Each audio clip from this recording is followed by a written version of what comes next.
Hello students, this is Parvez sir. Welcome back to our YouTube channel accountancy with Parvez sir. तो आज class 11 commerce के लिए मैं नया टॉपिक लेकर आया हूं, एक नया चैप्टर जिसका नाम है बैंक रिकॉन्सिलिएशन स्टेटमेंट।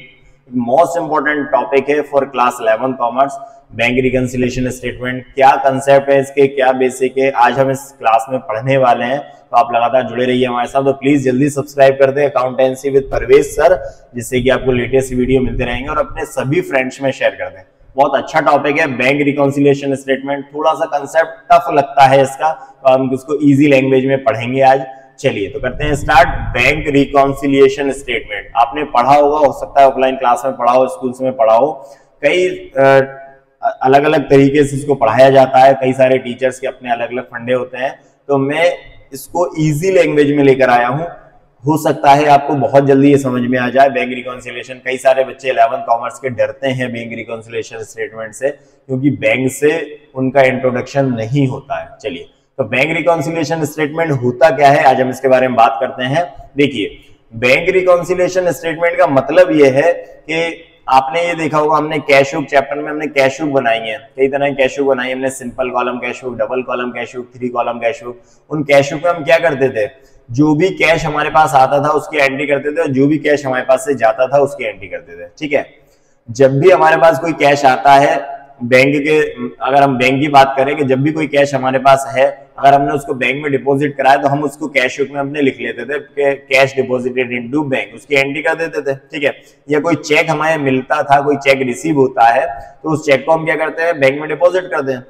जनरली क्या होता है, बैंक जो है वो एक स्टेटमेंट देती है मंथ के लास्ट डे में। मंथ के लास्ट डे में एक स्टेटमेंट बिजनेसमैन को मिलता है, जिसमें पूरे मंथ की डिटेल होती है कि इस मंथ में आपने कितना अमाउंट बैंक में डिपॉजिट किया है, कितना अमाउंट कैश विड्रॉ किया है, कितने चेक आपने बैंक में डिपॉजिट किए हैं, कितने चेक आपके डिसऑनर हो चुके हैं। ये सारी चीजों की डिटेल बैंक एक स्टेटमेंट देती है हर एक बिजनेसमैन को, जिसमें वो रहती है। जब उस स्टेटमेंट को टैली किया जाता है कैश बुक से, जो कैश बुक हम बना रहे हैं, जैसे बिजनेस हम कर रहे हैं या हम किसी बिजनेस की अकाउंटिंग कर रहे हैं, तो हम अपनी कैश बुक को तैयार कर रहे हैं, वो कैश बुक हम कर रहे हैं। और बैंक भी अपने पास अपनी एक पासबुक है, तो उस पासबुक में बैंक भी एंट्री करती जा रही है कि हमने अगर कोई कैश डिपॉजिट करा तो हमने अपनी कैश बुक में लिख लिया कि कैश हमने डिपॉजिट कर दिया, बैंक हमने पहुंचाया, और बैंक ने भी अपनी पासबुक में वो एंट्री करके कैश को क्रेडिट कर लिया हमारे अकाउंट में। ठीक है, ये प्रोसीजर चलता रहता है। लेकिन कभी कभी ऐसा होता है, डेट, उसके कारण कई सारे होते हैं, डेट भी हो सकती है, चेक का आना जाना रुकना, ये सब चीजें हो सकती है कि दोनों में डिफरेंस आ जाए। किसमें, हमारी कैश बुक में और बैंक की पासबुक में। क्योंकि बैंक की पासबुक में एंट्री कौन करेगा, बैंक, और कैश बुक में एंट्री कौन करेगा, हम। तो हमारी जो कैश बुक है जो हम लिख रहे हैं, और बैंक जो अपनी पासबुक लिख रहा है, तो इन दोनों में डिफरेंस किन वजह से आ जाता है, उनके लिए, उन वजहों को खत्म करने के लिए वो स्टेटमेंट बनाते हैं हम, जिसको हम क्या कहते हैं, बैंक रिकॉन्सिलिएशन स्टेटमेंट। अगर हम हिंदी में बात करें, हिंदी में, शुद्ध हिंदी में बात करें, तो इसको हिंदी में कहा जाता है बैंक समाधान विवरण। मींस रिकॉन्सिलिएशन का मतलब है समाधान करना, किसका, स्टेटमेंट का। जो बैंक स्टेटमेंट दे रही है उससे हम अपनी कैश बुक को टैली करते हैं। तो ये सारी चीजें हम इस बैंक रिकॉन्सिलिएशन स्टेटमेंट में पढ़ने वाले हैं। चलिए तो आगे बढ़ते हैं। बैंक रिकॉन्सिलिएशन स्टेटमेंट में 4 तरह से बैलेंस होते हैं। हमें इस चैप्टर में जो क्वेश्चन करना है वो 4 टाइप्स के क्वेश्चन है। 4 टाइप्स कौन कौन से हैं, एक कैश बुक का डेबिट है, एक कैश बुक का क्रेडिट बैलेंस है, एक कैश बुक का डेबिट बैलेंस है, कैश बुक का क्रेडिट बैलेंस है, एक पासबुक का डेबिट बैलेंस है, एक पासबुक का क्रेडिट बैलेंस है। ठीक है, तो मैं इसको रफ में करके आपको बता रहा हूँ, एक वर्किंग नोट में मैं आपको बता रहा हूँ कौन कौन से बैलेंस हमें देखना है इस चैप्टर में, और कौन कौन से क्वेश्चन, किस टाइप के क्वेश्चन हमें पढ़ना है इसमें। चलिए, तो एक तो होती है कैश बुक, कैश बुक, ठीक है, और एक होती है पासबुक। तो एक तो कैश बुक है जो हमारे पास है, जैसे हम अगर बिजनेस की अकाउंटिंग कर रहे हैं तो कैश बुक हमारे पास है। ठीक है, जो भी एंट्री हम करेंगे, जैसे कैश हमारे पास आया और हमने बैंक में डिपॉजिट किया, या कोई चेक हमारे पास आया, हमने चेक को बैंक में डिपॉजिट किया। ठीक है, तो ये सारी एंट्रीज हम किसमें लिखते जाते हैं, अपनी कैश बुक में। ठीक, बैंक क्या करता है, ये पासबुक किसके पास है, बैंक के पास। बैंक क्या करेगा कि हमारा जैसे ही कोई चेक गया, तो जब वो हमारे अकाउंट में क्रेडिट कर देगा, या हमने किसी को चेक पेमेंट के लिए दिया और उसका पेमेंट अगर वो बैंक कर देगी, तो उसकी एंट्री कहां पे आ जाएगी, पासबुक में। ठीक है। तो ये कैश बुक और पासबुक में दोनों में जो डिफरेंस आता है उसके लिए तो बैंक रिकंसिलिएशन हम बनाते हैं, लेकिन कैसे, मतलब उसको बनाने का तरीका क्या होता है, तो वो आज बात करते हैं। तो दो तरह के बैलेंस को लेके हम बात करेंगे, कैश बुक का डेबिट एंड कैश बुक का क्रेडिट, पासबुक का डेबिट एंड पासबुक का क्रेडिट। तो चार तरह के बैलेंस है, एक कैश बुक का डेबिट बैलेंस है, एक कैश बुक का क्रेडिट बैलेंस है, एक पासबुक का डेबिट बैलेंस है और एक पासबुक का क्रेडिट बैलेंस है, ठीक है।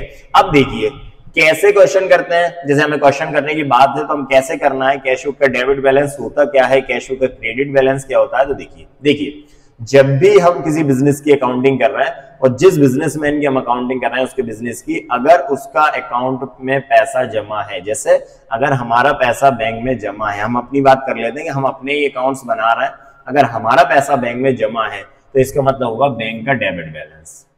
हमारा मींस बिजनेस का अकाउंट है बैंक में, और अगर हमारा कैश डिपॉजिट है बैंक में तो उसका मतलब होगा क्या, डेबिट बैलेंस, ठीक है।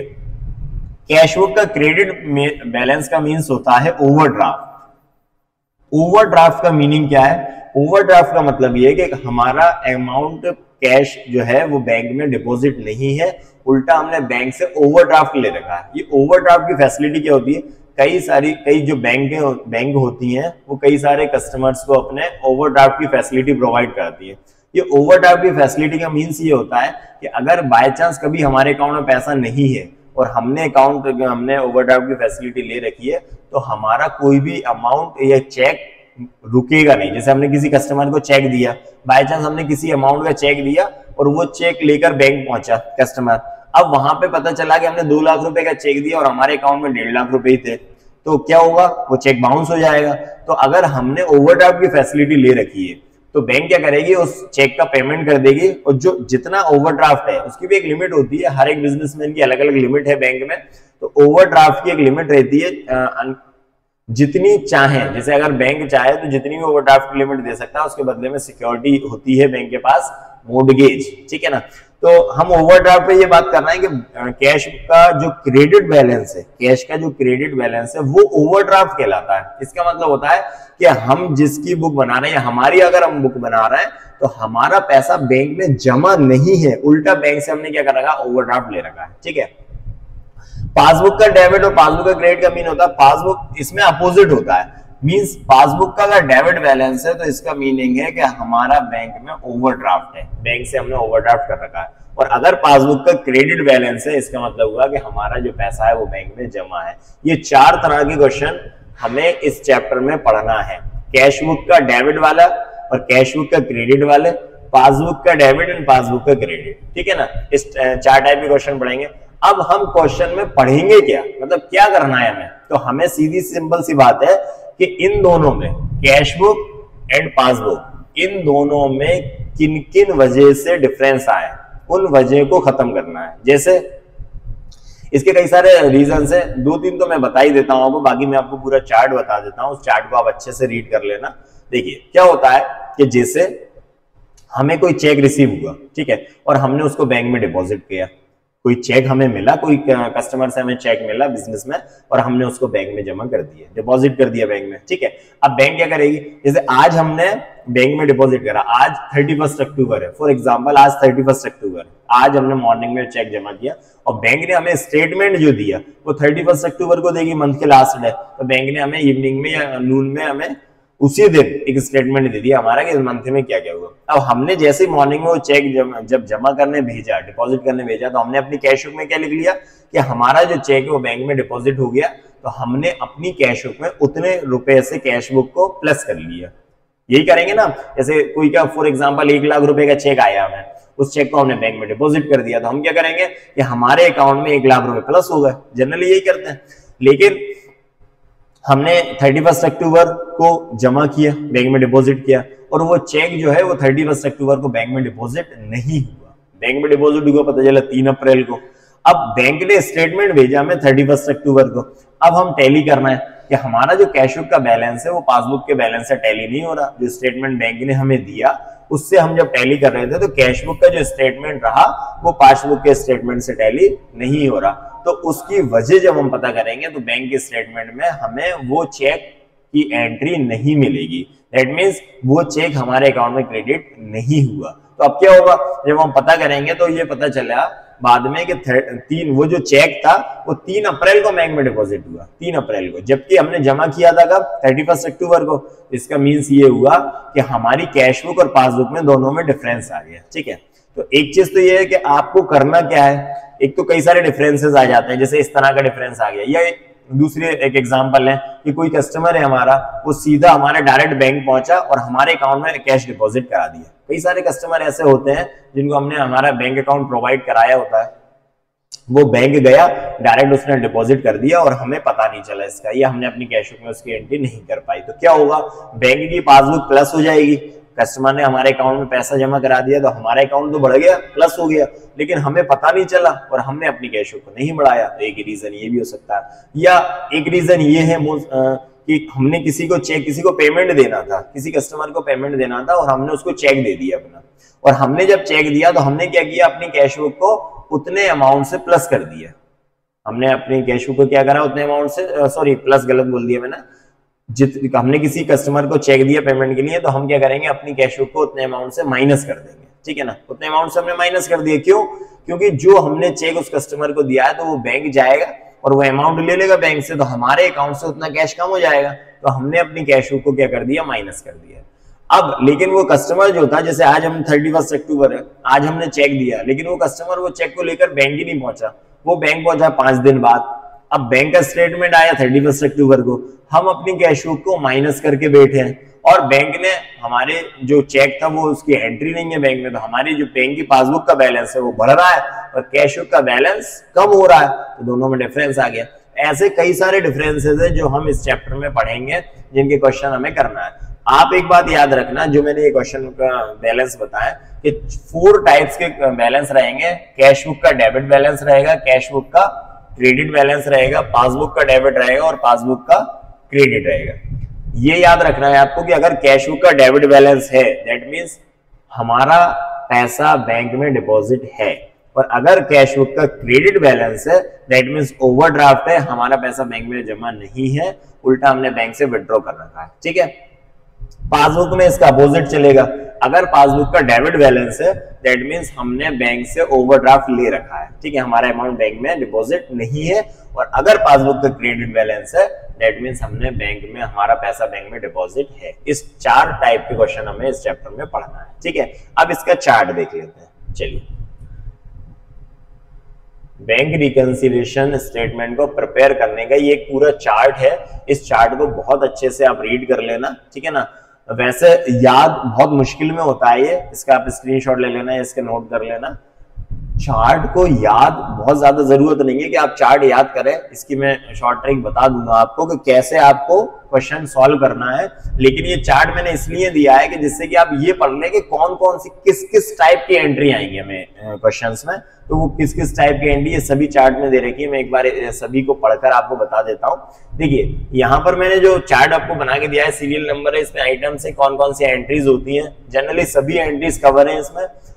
ये 4 तरह के बैलेंस है जो मैं अभी आपसे बात कर रहा था कि balance as per cash book debit and balance as per passbook credit, overdraft as per cash book credit and overdraft as per passbook debit. तो मैंने अभी आपको बताया था कि कैश बुक का डेबिट और पासबुक का क्रेडिट सेम रहेगा, मींस हमारे अकाउंट में पैसा डिपॉजिट है, और कैश बुक का क्रेडिट और पासबुक का डेबिट क्या कहलाएगा, ओवरड्राफ्ट। कैश बुक का क्रेडिट, पासबुक का डेबिट, ओवरड्राफ्ट होगा। कैश बुक का डेबिट एंड पासबुक का क्रेडिट का मींस क्या होगा कि हमारा जो अमाउंट है वो बैंक में डिपॉजिट है। ठीक है, अब हमें क्या करना रहेगा, ये जो प्लस माइनस का पूरा चार्ट दे रखा है, तो अगर आप इस चार्ट को अच्छे से पढ़ लें, अगर पढ़ ही लें, याद नहीं करना, तो आपको ये चीज बहुत आसानी से क्लियर हो जाएगी कि क्या चीज प्लस होगी और क्या चीज माइनस होगी। हालांकि हम क्वेश्चन पढ़ेंगे, उस क्वेश्चन में आप प्रैक्टिस करेंगे 1-2 क्वेश्चन की, तो आपको इजीली समझ में आ जाएगा। फिर एक बार एक चार्ट हम पढ़ लेते हैं। देखिए, इसमें फर्स्ट दिया हुआ है check issued but not presented for payment. इस टाइप की एंट्री आपको आएगी, जैसे check issued but not presented for payment का मतलब, मैं अभी एग्जांपल दे रहा था कि हमने किसी को चेक इशू किया लेकिन वो बैंक में पेमेंट के लिए पहुंचा ही नहीं, बैंक में पेमेंट नहीं हुआ उसका, check issued but not presented for payment. तो हमें क्या करना है, एक बहुत बेसिक चीज मैं आपको बताता हूं कि हमें सिर्फ ये करना है कैश बुक के डेबिट बैलेंस में कि अगर पासबुक प्लस हुई है, देखिए पास बैंक जो भी ट्रांजैक्शन कर रही है बैंक से, तो उसी बैंक की पासबुक से हम अपनी कैश बुक को टैली करना है। तो हम जो भी चीज करेंगे वो किस में करेंगे, हम अपनी कैश बुक में करेंगे। हम पासबुक में तो कर नहीं सकते क्योंकि बैंक का स्टेटमेंट है, बैंक ने एक स्टेटमेंट हमें दे दिया, तो हम बैंक से ये नहीं कहेंगे नहीं हमने एक चेक भेजा था आप उसको क्लियर करो। नहीं, बैंक का एक प्रोसीजर है कि जैसे आपने आज चेक भेजा तो उनका 3 दिन का 4 दिन का या 1 वीक का टाइम है, तो इतने दिन में ये चेक क्लियर होगा, ठीक है। लेकिन हम क्या करते हैं कि जैसे ही हमने वो चेक डिपॉजिट करा हम अपनी एंट्री कर लेते हैं, ठीक है। तो जो भी एंट्री हमें करना है वो किसमें करेंगे, हम अपनी कैश बुक में। हम अपनी कैश बुक में क्या करेंगे, पासबुक से टैली करेंगे। अगर पासबुक प्लस हुई होगी तो हम भी अपनी कैश बुक को क्या करेंगे, प्लस कर लेंगे, और अगर पासबुक माइनस हुई होगी तो हम भी अपनी कैश बुक को क्या करेंगे, माइनस कर लेंगे। ये कब करेंगे, ये करेंगे हम कैश बुक के डेबिट बैलेंस में। कैश बुक के डेबिट बैलेंस में इस टाइप की एंट्री करेंगे। तो देखिए मैं अभी कैश बुक का डेबिट बैलेंस बता रहा हूं आपको, कैश बुक का क्रेडिट बैलेंस में अभी आपको नहीं बता रहा, क्योंकि कैश बुक का जो क्रेडिट बैलेंस होता है ओडी वो उसका जस्ट अपोजिट होता है, ठीक है। अभी हम डेबिट बैलेंस की बात कर रहे हैं और अभी हम डेबिट बैलेंस के ही क्वेश्चन करेंगे, इसके बाद हम क्रेडिट बैलेंस पे आएंगे, ठीक। तो check issued but not presented for payment, हमने चेक इश्यू किए लेकिन वो पेमेंट के लिए प्रेजेंट नहीं हुए, तो हम अपनी कैश बुक का डेबिट बैलेंस जो होगा उसमें हमें क्या करना है, इसे प्लस करना है। क्या करेंगे, इसको प्लस कर देंगे। हालांकि ये आपको ये नहीं कि आपको याद रखना है, ये याद नहीं रखना, हम जैसे ही पहला क्वेश्चन करेंगे तो आपको ऑटोमेटिकली ये चीज समझ में आने लगेगी। अभी खाली बेसिक क्लास में मैं क्या है ये चार्ट इसलिए बता रहा हूँ कि ताकि आपको ये एंट्री समझ में आ जाए, क्योंकि यही एंट्री बार बार आएंगी, जैसे check issued but not presented for payment. तो कैश बुक के डेबिट बैलेंस में हम क्या करेंगे, इसको प्लस करेंगे, ठीक है। फिर next, cheque ETC paid into bank but not collected, means cheque और कई सारे चेक या ड्राफ्ट वगैरह जो भी हमने बैंक में दिए, बैंक को दिए, लेकिन वो जमा नहीं हुए। चेक हमने डिपॉजिट करने भेजे लेकिन बैंक में डिपॉजिट नहीं हुए, तो क्या करेंगे इसको, जब हम चेक को जमा करने भेजेंगे, चेक को डिपॉजिट करने भेजेंगे तो क्या होगा, हम अपनी कैश बुक को क्या कर देंगे, प्लस कर देंगे। लेकिन बैंक में डिपॉजिट ही नहीं हुए तो पासबुक प्लस हुई नहीं। अब हम दोनों को टैली करने के लिए क्या करेंगे, बराबर करने के लिए क्या करेंगे कि हमने अपनी कैश बुक को प्लस कर रखा है और हमारी पासबुक प्लस हुई नहीं, तो अब बराबर करने के लिए क्या करेंगे, जो कैश बुक को प्लस कर रखा है उसे क्या कर देंगे, माइनस कर देंगे। तो कैश बुक के डेबिट बैलेंस में हम ये एंट्री को क्या कर देंगे, माइनस कर देंगे, ठीक है। Next, interest allowed by bank not entered in cash book. Interest allowed by bank का मतलब हुआ बैंक ने इंटरेस्ट दिया, बैंक ने हमें इंटरेस्ट दिया लेकिन हमने उसे अपनी कैश बुक में नहीं लिखा। तो बैंक अगर इंटरेस्ट हमें देगी तो क्या होगा, पासबुक हमारी प्लस हो जाएगी। तो अब पासबुक प्लस हो गई और हमने अपनी कैश बुक में नहीं लिखा, तो कैश बुक में कुछ नहीं करा हमने, तो हम क्या करेंगे, तो फिर कैश बुक को टैली करने के लिए कैश बुक को भी क्या कर देंगे, प्लस कर देंगे। तो ये एंट्री को कैश बुक में क्या हो जाएगा, प्लस हो जाएगा, ठीक है। Next, interest and expenses charged by bank but not entered in cash book. अब इंटरेस्ट और एक्सपेंसेस, जब कभी ऐसा भी होता है कि बैंक इंटरेस्ट चार्ज करती है या कोई एक्सपेंसेस चार्ज करती है बैंक, तो जब भी कोई एक्सपेंसेस चार्ज करती है बैंक तो क्या करती है, हमारी पासबुक को उतने अमाउंट से माइनस कर देती है, ठीक है। लेकिन हमने उसकी एंट्री अपने कैश बुक में नहीं करी। ऐसा क्यों हुआ, देखिए बैंक जब भी कोई एक्सपेंस लगाती है, जैसे आपने एटीएम लिया हुआ, आपने अपने पास एटीएम आया हुआ, तो एटीएम का एक चार्ज होता है ईयरली चार्ज होता है 50 रुपीज, 200 रुपीज, 100 रुपीज, जो भी। बैंक हमें कॉल करके नहीं बोलती कि हाँ हम आपके एटीएम का चार्ज माइनस करेंगे, नहीं। बैंक क्या करेगी, जो भी चार्ज होंगे हमारे अकाउंट से ऑटोमेटिक डिडक्ट हो जाएंगे। ये हमें कब पता चलेगा, ये हमें पता चलेगा जब हम बैंक का स्टेटमेंट हमारे पास आएगा, तब हम उसकी एंट्री कर पाएंगे। तो ऐसे ही बैंक ने क्या किया, इंटरेस्ट और एक्सपेंसेस चार्ज किए लेकिन हमने उसे अपनी कैश बुक में नहीं लिखा क्योंकि हमें पता नहीं था। तो जब बैंक ने चार्ज किया तो क्या किया होगा, बैंक ने हमारी कैश पासबुक को क्या किया होगा, माइनस कर दिया होगा। तो हमें भी टैली करने के लिए, दोनों को बराबर करने के लिए क्या करना पड़ेगा, अपनी कैश बुक को माइनस करना पड़ेगा। तो इस एंट्री से हम क्या कर देंगे, अपनी कैश बुक को माइनस कर देंगे। नेक्स्ट क्या है, cheque ETC paid into bank and dishonoured but no entry being passed in cash book for dishonour. जैसे हमने कोई चेक बैंक में डिपॉजिट करने भेजे, बैंक में डिपॉजिट करने के लिए चेक भेजे लेकिन वो डिसऑनर होगा। डिसऑनर होगा दैट मींस बैंक में हमारी पासबुक में कुछ डिफरेंस ही नहीं हुआ, मतलब कुछ हुआ ही नहीं, क्योंकि चेक अगर डिसऑनर हो गया तो हमारा अकाउंट बढ़ा नहीं, जो हमने चेक भेजे थे उससे हमारा अकाउंट प्लस नहीं हुआ। और हम क्या करा होगा, हमने अपनी कैश बुक को प्लस कर रखा होगा, या इसमें ये लिखा है कि नो एंट्री पास, लेकिन हमने अपनी कैश बुक में इसकी डिसऑनर की कोई एंट्री नहीं करी।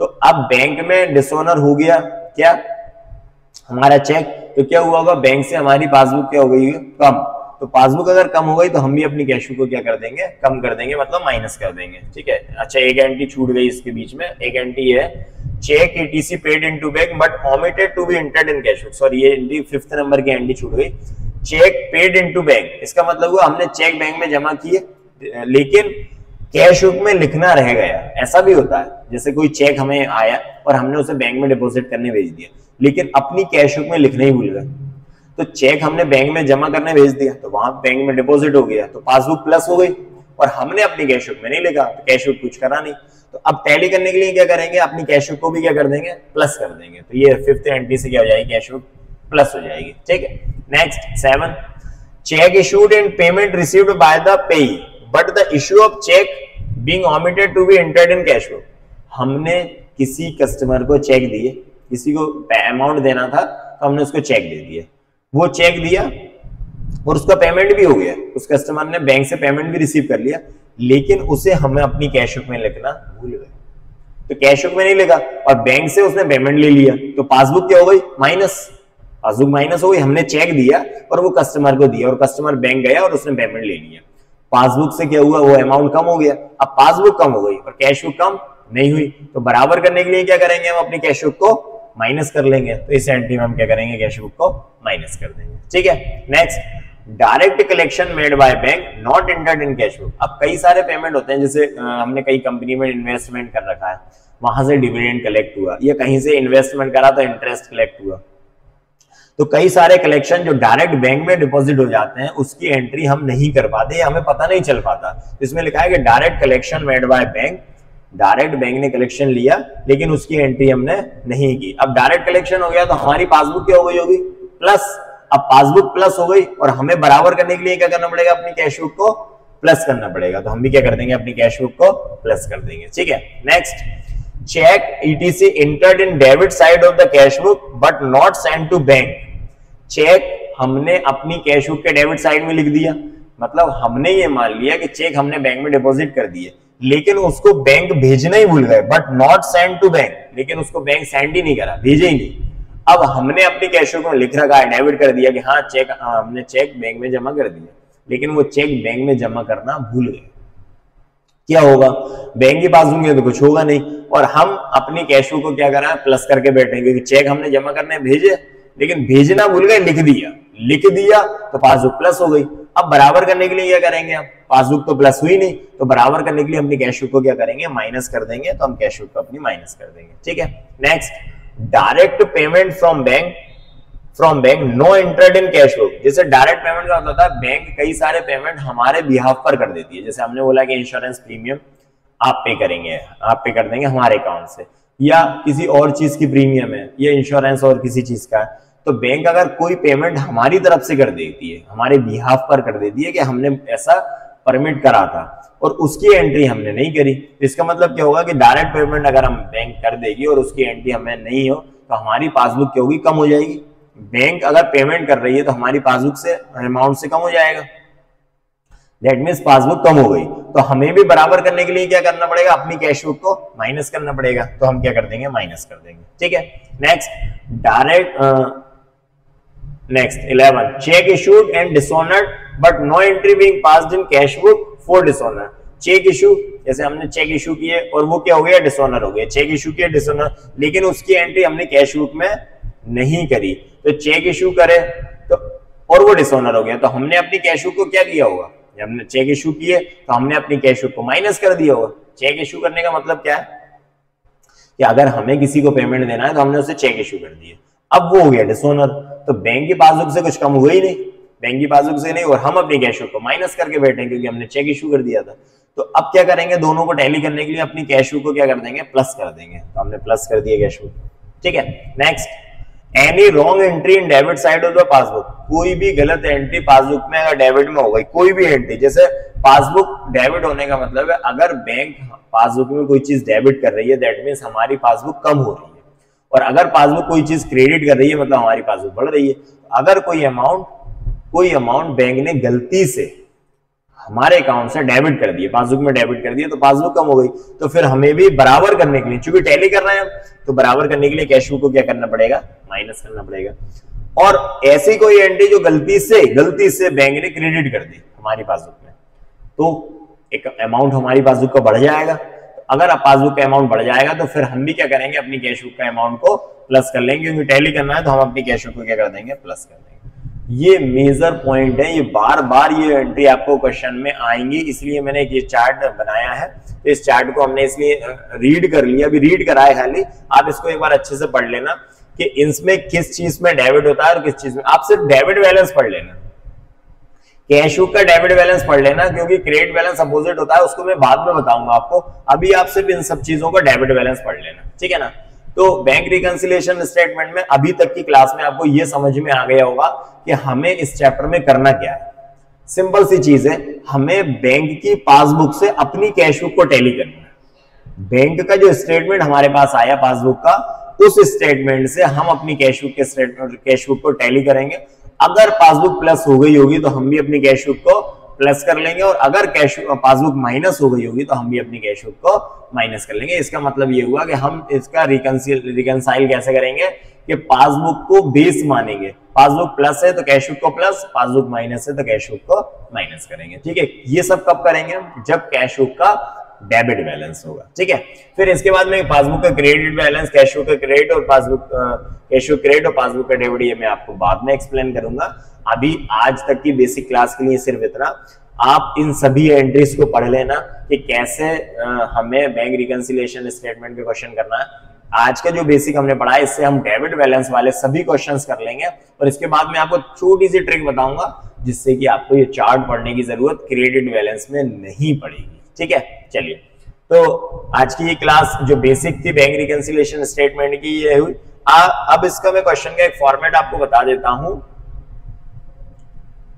बैंक रिकंसिलिएशन स्टेटमेंट का फॉर्मेट दो तरह से चलता है, टू टाइप्स होते हैं इसके। एक तो ये फॉर्मेट है, इसमें हम पर्टिकुलर्स, डिटेल और अमाउंट, पर्टिकुलर, डिटेल और अमाउंट, और एक फॉर्मेट चलता है प्लस आइटम और माइनस आइटम वाला, ठीक है ना। तो मैं दोनों फॉर्मेट आपको इस क्लास में, ऑनलाइन क्लास में आपको बता दूंगा कि डायरेक्ट इस मेथड से कैसे क्वेश्चन करते हैं और प्लस माइनस वाले क्वेश्चन कैसे किए जाते हैं, ठीक है ना। तो चलिए, आज की ये क्लास में जो बैंक रिकंसिलिएशन स्टेटमेंट का बेसिक क्लास थी, ये कंप्लीट हुई। आप इसको एक बार अच्छे से चार्ट को पढ़ लेना, जैसे कि आपको ये पता चल जाएगा कि किस टाइप की एंट्री हमें क्वेश्चन में करना रहेगी, ठीक है। नेक्स्ट वीडियो में फिर से मैं एक इसका बैंक रिकंसिलिएशन का एक नया टॉपिक, नया क्वेश्चन लेकर आऊंगा, जिसमें मैं आपको बताऊंगा कि कैसे क्वेश्चन किए जाते हैं, ठीक है। तो आप अगर अभी जुड़े हमसे तो प्लीज जल्दी सब्सक्राइब कर दें अकाउंटेंसी विद परवेज सर, और बेल आइकन को प्रेस करना ना भूलें, जिससे कि आपको नोटिफिकेशन मिलता रहेगा, और अपने सभी फ्रेंड्स में शेयर कर दें। हम इससे पहले कई सारे टॉपिक मैंने करवा दिए हमारे चैनल पे, जैसे depreciation, general entry, cash book, subsidiary books, trial balance, ये सभी टॉपिक हो चुके हैं। आप क्लास 11 की प्लेलिस्ट में जाके ये सभी चीजें देख सकते हैं, ठीक है। तो मिलते हैं नेक्स्ट वीडियो में। Thank you and good bye.